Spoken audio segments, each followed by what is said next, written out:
Tottenham mu gihe bano bavuye kumara equipe ya West Ham ariko hari urukino rumwe rutoroshe Man City ndetse na equipe ya Manchester United ni urukino rw'umunsi wa 16 w'urushanwa bagiye kuba banambikana equipe ya Manchester United bari kugeza muri kano kanya navuga equipe ya Arsenal bari mu kibanza ca 4 n'amanota 27 mu gihe United kibanza ca 13 n'amanota 19 n'imigwi ifitaniye kasha nk'isanzwe isangiye igisagara United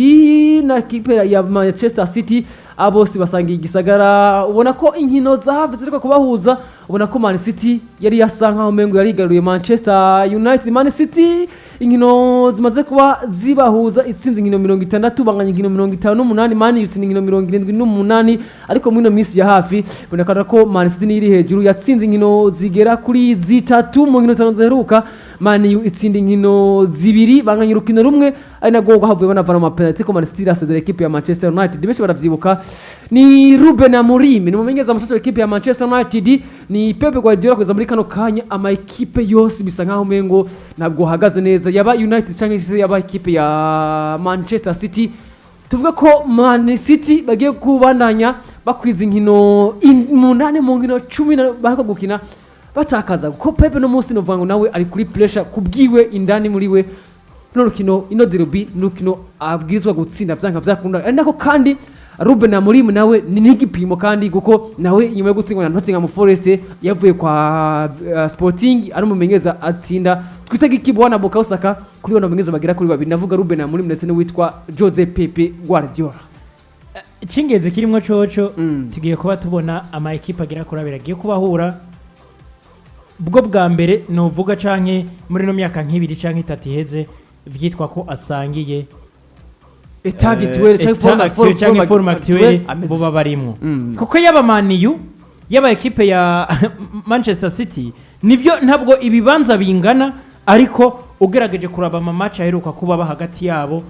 pana hagati yabo bahura ndavuga equipe ya Man U ikina ndetse na equipe ya Man City ikina uraza gusanga ari ya ma equipe nayo yariko aragenda agwirirana cyane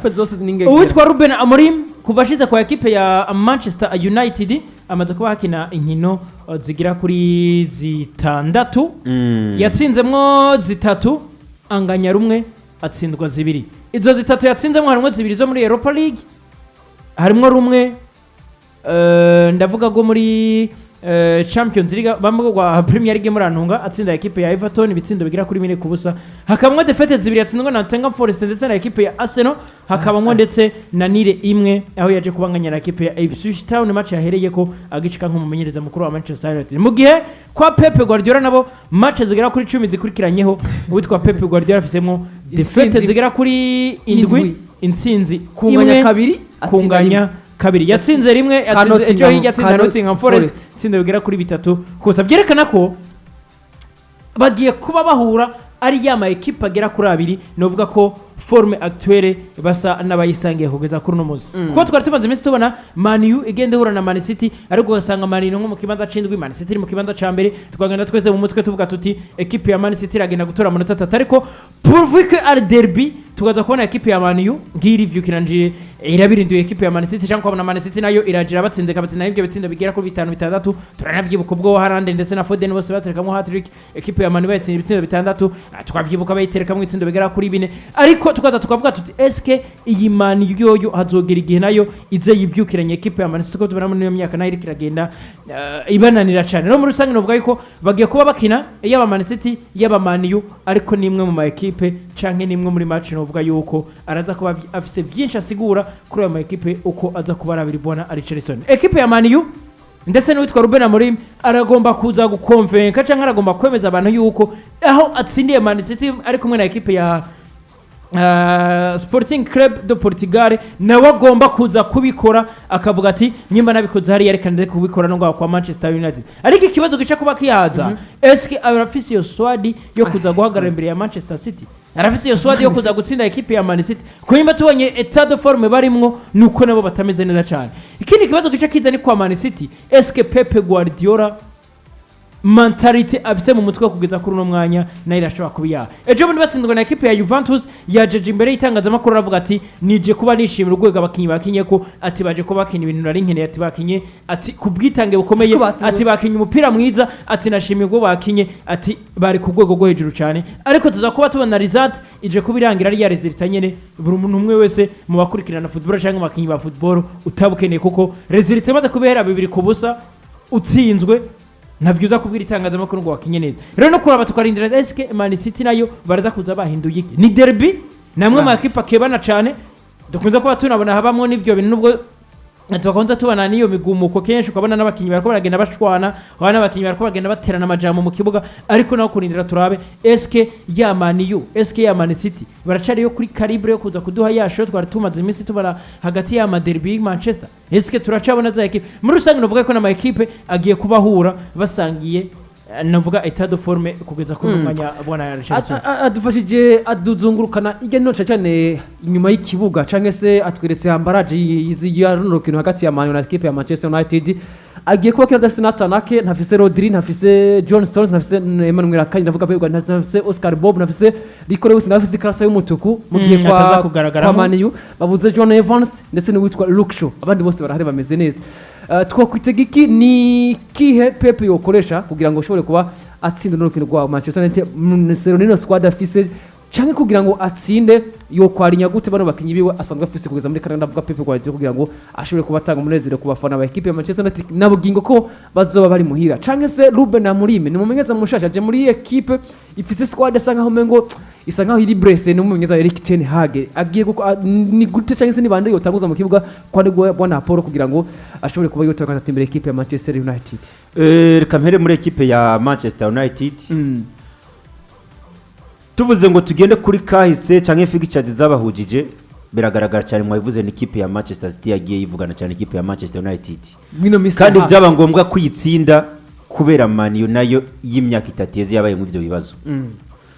urukino rwo ku munsi wa Mungu nabagabo bagera kuri babiri badahuje ibibazo badahuje n'ingorane barimo kuko Ruben Amorim muri byo nta manota atari karabona nkuko byategekanya mu kuri equipe ya Manchester United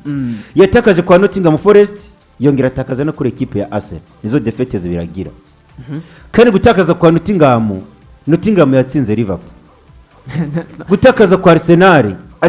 Alliance poza ko yatsinze Man City kuko bavanye bibiri ku bindi match yavi ku musozo kandi bafise niyo karti tukura birumvikana ko yatsinzwe inkino zigera kuri zibiri afise sans défaite muri Europa League yatsinze za equipe ya ari kipe yatsinze 3-2 yatsinze n'iyindi yari uvuga Man U Manchester United yatsinze yari equipe yitwa Bodo Green 3 yatsinze Bodo Green yatsinda double yatsinda Victoria Prison muri Europa League iyindi Victoria afise muri Premier League yatsinda equipe ya Everton voilà birumvikana ni England Premier League ni Ruben Amorim yacitse muri equipe ya Manchester United dutangura kubona performance z'abasore bamwe ziduga match ya mbere naravye nabonye ubita Bruno Fernandes mbona uwo bita Casemiro ndavuga ati uwo ni Casemiro watene hagikweri birumvikana ko yabaye umumenyereza yaje nabibonye ku masana magishika ashika ku kibuga Carrington abakora imyimenyerezo abakinyi baramuyambira bameze neza deje no munsi abakinyi bavuga ngo turi kumwe n'umumenyereza Ruben Amorim tuba twisanta arize kuko umumenyereza yugurutse n'umumenyereza azi gukina n'abakinyi nyamba tubona Hans Flick ashobora kugera ruri yagwaruka bagatwenga bafite inata ya micuko Ruben Amorim nawe kwa Manchester United nico bakubwira ngo yaraje arababwira ati nivyo turiko turana muri ko mutanga umusaruro mubi ariko tubanze tujamwe muri vestiaire imbere ko tuzakuba tuja mu kibuga vestiaire iri nziza cyane muri equipe ya Manchester United par rapport ya Manchester City vestiaire United ubu tuvuga nifisa amahoro akomeye cyane kwa Manchester City bari mu bibazo bidasanzwe nabonye amafoto nabonye ukwigaragaza ku kibuga na Field de Park kwa Jose Pepe Guardiola abafana bari kubwira ngo buca wirukanwa tomorrow you will be sacked nawe arabishura ati ise Premier League 6 birumvikana ko kwishura abafana nkuko uba warenge uba wabizi ikintu babwira saza nawe yataye umutwe voilà nabonye ama video hanze y'ibibuga abafana bari ko baramuhamagara staff iri kiramukwega bavuga ati injira mu modoka. wabonye nyuma ya match ya Juventus Voilà, ya video sinzi nako wayibonye. nyuma ya Hari match umufana ya muhamagaye Juventus, agomba gusubira inyuma baramukwega bamujana. ari ijambo bavuga mu Kifaransa ngo péter un câble. Uwitwa Pep Guardiola ku munsi wa gatatu yatswe ko bakora iryo jambo, yatswe ko bakora ikintu bari kuza kuvuga iryo jambo. Ubundi niyo bamureka bari kumukubita yo ataho umusekirite yari hasi yasubiranye inyuma ishavu. Vyerekana iki navyo biza bigatanga yuko nivyo equipe ya Man City iri kiraca mu bihe bibi. Musaza nawe ntameze neza. Ariko witwa Pep Guardiola nawe yoje gufasha ingingo kuko wanashima bona apology. Ntameze neza. Premier ndakubwira equipe ya Man City nivyo ifise izo mvune. Bafise Natanake, bafise Emmanuel Akanji, bafise Rodri, bafise John Stones, ariko tutibagira yuko uyo Josco Guardiola arahari, Ruben Diaz arahari, Manuel Akanji ari mu mvune yasubiyemwo inyuma yo kuvayo nawe, bafise uwo Kyle Walker arahari, Nico wese nabwo aza kubagaragara nawe kuri iyo match kuri karata y'umutuku, ariko abo bakinyi batatu binyuma arabafite kandi boza kugira byinshi barafasha. Mediane yagarakonya bitwa ba Kovacic, Ilkay Gundogan arahari, ba Kevin De Bruyne arahari, Bernardo Silva ba Doku, bagarutse basabye baraba Jack Grealish ba Foden bande ba Erling Braut Haaland barahari. Sinibaza ko yo squad ari mbi. Uburyo yoza kubura squad ni nziza kwa Manchester United, muri match zigira kuri 10. Squad ni nziza ariko nayo squad ni nziza niyo ko ndakubwira. Itakaza kamanota bona apologize. Squad imeze neza pe. Ariko squad imeze gute? Squad imeze neza, ofise squad ikomeye pe. Ariko kwa Manchester United bagira squad iri hasi y'ikipe ya squad ya Man City. Ariko kwa Man U uko umunezero bafise umunezero bafise urasumbo kwa Man City. Nico kintu kiza gutsinda Pep Guardiola. Hari kintu waruje kubugarukana ngo umusaruro ngo vestiaire ngo rishimye kwa equipe ya Man U. Brother, sinzi ko amara bimenye ibyabaye hagati ya Rasmus Hojlund ndetse n'uwitwa Amade Diallo. Match yarejeje kubirangira abakinyi banatsinze, ubona shime equipe yanatsinze, mwakabe kuba munishima, ariko witwa Rasmus Hojlund yataza gufatwa nabitwa ba Bruno nabitwa ba Zirkizi, yagiraze kuba yatakana n'uwitwa Amade Diallo kubwo kwanga kumuha umupira match ikirarangira ngo atereke mu gitindo cya gatatu. Ivyo nabyo byerekana ko yabetere risabishobora kuba riri positive. Riri positive kubera mwemye umupira. Dutsinda ikirarangira dutsinda bise inyota yo gutsinda. Ariko ntibari batsinze. Erega bashaka kukigombora bakarangira de. Rasmus Hojlund 90 yaheze. Uri nawe yagize agashaka. Iminota 90 yaheze. Arbitre yavugije match yaheze. Wowe ujya kugaruka ku bintu byaheze. Reka ejo bundi ndakubwira igituma ndiko ndagomba base kugaruka kuko ngumye base kukwereka yuko nanje naza kuba ndi kumwe nabo kugira ndakwereka yuko nabo kipe ya Man U nabo no muri vestiaire bishobora kuba biriko birabakura ko pana kuvuga ngo nabo bameze neza. Bona apologize ako karagushikiye muri match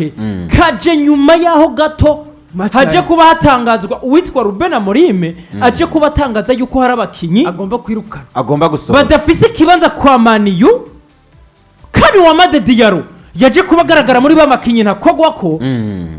Uwitwa Rasmus Hojlund ari mu bakinyi bavuga bati akanoti kabonetse uragenda. Vyerekana ko Rasmus Hojlund na Madia ariko aravuga ati je ngomba kuza guprova kumumenyereza, ngomba gushamiza kumumenyereza. Amure kuri rupapuro yanditse ko yuko ndi ku muryango wa Old Trafford sohoka, ariko ubundi nze ndisanga n'ubundi mu mwaka uza ndiko ndagira imyimenyerezo kuri Carrington. Ariko Amade Diallo arabizi ati je umumenyereza afite icizere, ngomba gukora ico niyumvira. Iyo option uzanye niyo tuma bitwara nabikura umukino wa Manchester City. Ati kubera iki? Ejo bundi witwa Marcus Rashford equipe yamaze kubitangaza yuko equipe ipavu na kuzana miliyoni 40 no mu kwezi kwa uriya na Jeno namugurisha shitse hariya. Ariko urumva ko Marcus Rashford yaje wa mbere rushiya ku isoko ejo psychological urumva ko nameze, ariko ejo kwa Man City wameze neza mu mutwe. Rindira ndakubwira gato ejo kwa Victoria Prison yamubanjijemo, urimvira ko yakuguye umusaruro umeze gute mu gihugu neza cyane ko umukinyi wavuze ati pempote amafaranga za kuza muri comparison. Reka dukompare vestiaire zibiri sivyo? Vestiaire ziri ku rwego rumwe. Vestiaire ya Man City rameze nabi cyane. Bikomeye ni kwa City meze nabi cyane kandi biriko binakora ku mumenyereza. Mfashe duse n'abaraba no musi squad zishobora kuba ziri mu kibuga. kwa Man City ubone swad iza kubiri mu kibuga imeze neza cyane utaraniguna n'ibone swad ya Man U Swad ya Man U. ariko idatsinda kwa Man U Eh. Stade nzani Man U ni Man Man City yaratsinda Swad nzani ya Man City Man City gute ariko ufise Ruben Diaz mutima wa defense ugafite Josco ukaba ufise Josco Gvardiol ukagira Kyle Walker umuvise kuri nimero 3 Josco Gvardiol mu mutima wa defense ufise Ruben Diaz wenyene Toto Moy arashyira mu Ruben Diaz umwe rukumbi Mateo Kovacic ejo bundi umbiriza ushima biragoye ejo bundi yari match batsinzwe na banganije na Crystal Palace yahengetse witwa Kyle Walker mu mutima wa defense afata witwa Rekore witsa mu kubita kuri nimero 2 umusore za kurya karate tukura uno musore akinisha ndege muri nimero 2 arakinisha ndege mu mutima wa defense ubu ataki ya Man City na ataki ya Manchester United niye ataki ariko Erling Braut Haaland ko ari warika kora kazi wenyine abandi bari ubu mediane ya Man City ni ya United mugani wa Kai Havertz tunamuramutsa cyane ndavuga Olivier abandi ko bari mu mandazi abandi bona barako bafashe kwitwa Erling Braut Haaland ufana w'imbwebwe abandi bona ko bafashe kwitwa Erling Braut Haaland tandukanije n'imbwebwe imbwebwe zirakoroka rego n'umwana webwe zirakindana za muri Waterford Premier League no mwaka ibintu biriko birabitemo wabonye match batsinzwemo na Ndabwo imbwebwe ubonye match batsinzwemo na batsinzwe nande na Imbwebwe yarahongotse amenyo na Brighton bisigayirisha ibyatsi Brighton bari kumwe na match batsinzwe nande Brighton yanganye umaze kubona imbwebwe irisha ibyatsi wenda equipe ya Wolves mutone wanda radatsinze equipe batsinze 2-1 uwitwa Mario Lemine nka kapiteni umusore kabisa bamuhagarika ntiyabyumva sore yatwa kugwana witwa baseme de yasunurira hirya aga kanoge ninyuzamwo imbwebwe iri kigiki imbwebwe irisha ibyatsi nibwira ko ndagaruka abandi kwa Man City abandi bari mu mandazi raba Philippe Foden ko mwakoze ntiyabe mere cyo Premier League imbwebwe muri weekend yari kumwe n'abatera nyundo bagenda bavanja bapakiye 2-1 hariya bagenda banaha ubufasha bukomeye cyane kuwitwa Michael Antonio ni Man City bashobora kuba bafise abo bakinyi babo mazina ariko genda urabe eske wibaza witwa Philippe Foden mu gada harameze neza twabonye Jeremy Doku ariko aragomba kwigarukana muri match avuye mu mvune ariko aragerageza gukora ku kazi ariko atanga izo assist witwa Savinho wabuye kwa Girona uriko uramubona kwa Man City Savinho yaduhe ameze neza kwa City nuko nini Savinho ameze neza kwa Man City kubona apologize tanuma ngo match za mbere yakinye ni yarameze neza Savinho match za mbere turi muri match za mbere Savinho si wa mukinyi bo turi muri match za mbere none equipe yose imeze nabi ya City ugomba Savinho bari wo tubona gusa eko turiko turabona Erling Braut Haaland kandi muzina ko binyanyagiza twagomba kubona ariko twagomba kubabona Savinho nubwo Man City biri mu bihe byiza none nyimba Savinho twamubonye muri match za mbere gute uri kuraza kumbwira ko iyi sezo canke ize match tugezeko ari equipe ya Man City ifite squad imeze neza cyane hageze ko yigaragaza Man City ikintu kiza gutuma Man City takaza nino match nta n'amahirwe by the way Man City gutsinda Man U ese ko nyene kuba ya squad imeze nabi ikipe iri kiranse na madefete iyi match ndayibona ni Jose Pepe Guardiola ari karagenda agaragaza umubabaro afise imbere y'abafana prediction yawe pressure y'umufana Guardiola yabyamunaniye kugera bisigura ngo ari Etihad match za kubera Etihad Stadium muhira kwa sinovuga ngo umufana ngari cyaza gufasha Jose Pepe Guardiola muri victoire Ruben Amorim aje muri Man U yatakaje kwa equipe ya Arsenal yagomba gukonvenka bakubwira ngo turagusinje muri equipe ya Man City cyangwa ya Chelsea genda dutsindira ari ama equipe yo muri big natsinda Man City kandi atiruzo no kunetsinda by the way Arsenal nkayitambira kuko bafise confiance Arsenal itambira ko ubundi apologize kanari karazana aha bavuga yuko Mudman ivanye muri Europa League ari yahavi bafasha mane bakuye kwa Victoria irabatatu Etihad yavuye yiyuhi ryosozi kwa Victoria Prison Arsenal match yarangiye ku makofi n'imigere hagati ya Arsenal na Amadi ekada Arsenal nkayitambira ku rukuta ibitsindo Arsenal nivyo baduteye bateye atelier equipe bateye atelier Bruno ijya video twayibonye nene twabibonye kwa Arsenal bamukubise atelier pass standard umusore kwiyamagura ariko nitwabibonye ariko prediction yanje Manchester United ibice 55 ibisigaye na bitanu bya prediction yawe bana bukabwana match irarangira kimwe cyangwa ubusubuza ubu nane ibitsindo byinshi kubona ibitsindo byayo biriyo bajya bamandaza Erling Braut kimwe arakibona amabya defense ya team eze nabi yego Rasmus Hojlund ndagaza akitwara neza arashobora kutiba hengeka kuva cice nuko ni Man City turindire turabe ni ku munsi w'Imana igihe cy'itacu 10 nuko ino muzokurikira hano kuri Black FM 94.9 ndetse no kuri YouTube yacu ya Black Media nuko